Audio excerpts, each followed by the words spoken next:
प्रधानमंत्री मोदी जी का आगमन हुआ था, जी सभा के दिन स्कूल को बंद कर दिया जा रहा है, इसको लेकर आप अब मेरे भाई आपने प्रश्न में ही बता दिया कि जिस दिन आप सभा करने आए हैं उस दिन बच्चों को आप उनका क्लास बंद करा रहे हैं।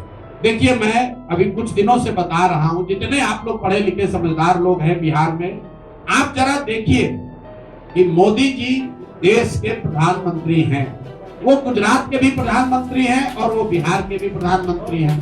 आप लोग से मेरा आग्रह है कि आप मोदी जी का भाषण गुजरात में सुनिए।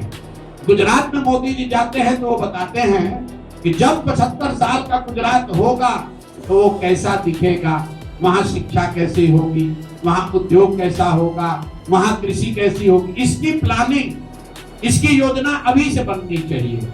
जब मोदी जी गुजरात जाते हैं तो बताते हैं कि सौर ऊर्जा का सबसे बड़ा केंद्र भी गुजरात में बनेगा। वहां पर वो गिफ्ट सिटी की बात करते हैं, वहां पर वो इन्वेस्टमेंट समिट की बात करते हैं, वहां पर वो बता रहे हैं कि कैसे पूरे देश को गुजरात देने वाला राज्य बनेगा। और जब बिहार आते हैं तो वही मोदी जी क्या बात करते हैं, भैया हम लोग आपको 4 किलो अनाज दे रहे हैं, ये मोदी की गारंटी है। उन्होंने बताया हम एक नया ट्रेन चालू कर रहे हैं ताकि श्रमिक परिवार के बच्चे यहाँ से गुजरात आराम से जा सकें। ये देखिए कितना बड़ा आपके हमारे मुंह पर चमाटा है। और आप लोग भी लिख रहे हैं कि मोदी जी की नई सौगात, नया वंदे भारत ट्रेन खुलेगा, ट्रेन में 2 नई बोगी लगाई जाएगी।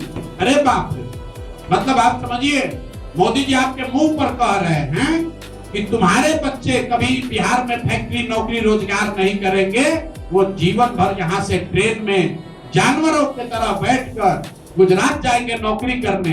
तो गुजरात का आदमी बनेगा फैक्ट्री का मालिक और बिहार का बच्चे बनेंगे फैक्ट्री में मजदूर, और मजदूरी करने के लिए आपको ट्रेन और बस दिया जाएगा और आप और हम उस पर ताली बजा रहे हैं। मोदी जी का भाषण सुनिए।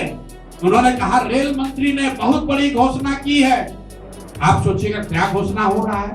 मोदी जी ने कहा कि अब से अनारक्षित अनरिजर्व 2 बोगी एक्स्ट्रा लगेगा ट्रेन में, और उसका सबसे ज्यादा लाभ बिहार के लोगों को होगा, क्योंकि बिहार का आदमी अंतिम समय में भी लटक कर चला जाएगा। ये मोदी जी के शब्द हैं। आप बताइए हम लोग का औकात क्या है। गुजरात का आदमी चलेगा 1 लाख करोड़ के बुलेट ट्रेन पर, आप बिहार के आदमी को कह रहे हो कि पहले से जो ट्रेन चल रही है उसमें 2 गो अनरिजर्व बोगी लगेगा। ये आपके लिए सौगात है और आप और हम इसकी चर्चा कर रहे हैं। आप बताइए 4 किलो अनाज पूरा देश में हम ही लोग को मिल रहा है। भाई 80 करोड़ लोगों को 5 किलो अनाज देने की योजना चल रही है, लेकिन मोदी जी का भाषण हमको आप सुनाइए। मैं चुनौती दे रहा हूं, कभी गुजरात में मोदी जी ने अगर ये कहा हो कि तुमको 5 किलो अनाज दे रहे हैं इसलिए वोट दो, लेकिन बिहार में आकर मोदी जी कहते हैं कि आपको 5 किलो अनाज मिल रहा है। बिहार में आते कहते हैं कुर्मी मेरा परिवार है, कुशवाहा मेरा परिवार है, यादव मेरा परिवार है, पंडित मेरा परिवार है। कौन जातिवाद फैला रहा है। आप कह रहे हो कि लालू यादव जातिवाद कर रहे हैं, लालू यादव अकेले कर रहे हैं।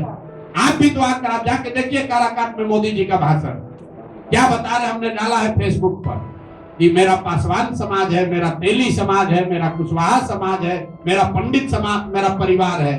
अरे वाह, यही प्रधानमंत्री का काम है कि आप आकर यहाँ जातियों को बता रहे हैं कि कौन आपका परिवार है, कौन आपका रिश्तेदार है।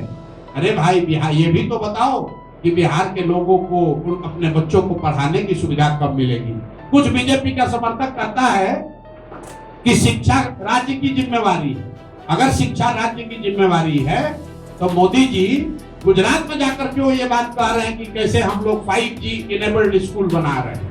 गुजरात में जाकर क्यों बात कर रहे हैं कि 1 लाख वहां शिक्षक और विद्यार्थी अब ऑनलाइन अपना अटेंडेंस जमा करा रहे हैं। वहां के लिए भी तो शिक्षा राज्य सरकार की बात है।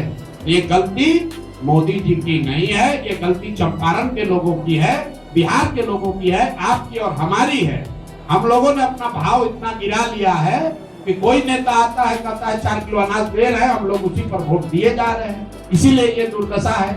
मोदी जी जहां आए तो तिहारी में उन्होंने बताया कि चीनी मिल कब चालू होगा, उन्होंने बताया कि चंपारण की दशा कब सुधरेगी, कुछ नहीं। उन्होंने बताया कि चंपारण में नदियों का कटाव का मामला कब ठीक होगा। पश्चिमी चंपारण में सबसे ज्यादा विषय है नदियों का कटाव का।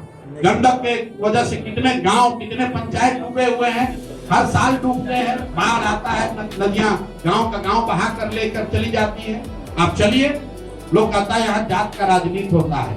आप चलिए हमारे साथ जोगापट्टी, आप चलिए चौमुखा, यहाँ का सबसे बड़ा गांव है, आप में से कुछ लोग जानते होंगे। 20,000 से ज्यादा यादव समाज के लोग वहां रहते हैं। और आज पिछले 2 दशकों से नदियों के कटाव, गंडक के कटाव की वजह से चौमुखा के लोग सड़कों के किनारे रह रहे हैं। उनको पूछने आज तक कोई नहीं आया, न कोई यादव आया, न कोई कुशवाहा आया, न कोई ब्राह्मण आया, न कोई भाजपा आया, न राजद आया। मेरे भाई, जात की राजनीति नेता नहीं कर रहा है।